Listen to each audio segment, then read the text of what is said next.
Hello friends, welcome back to the iSunshare channel. This is the user guide for AnyLoca on PC.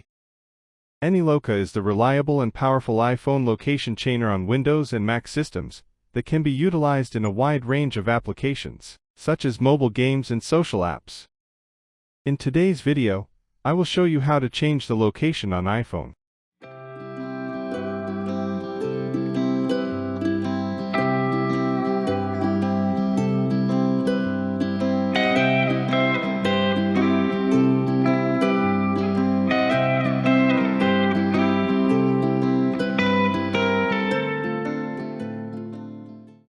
First, connect your iPhone to PC and launch AnyLoca. From the homepage, click the Start button, then select your iPhone and hit Next.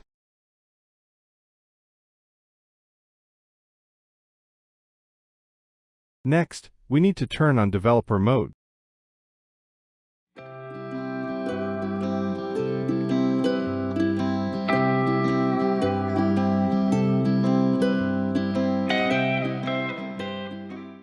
To change location, you can click on the map to choose the location, or you can search for the address you'd like to teleport to. For example, I choose a destination from the map, and then click on Modify. As you can see, my location is successfully changed now. That's all for the video. I will see you in the next tutorial. Bye.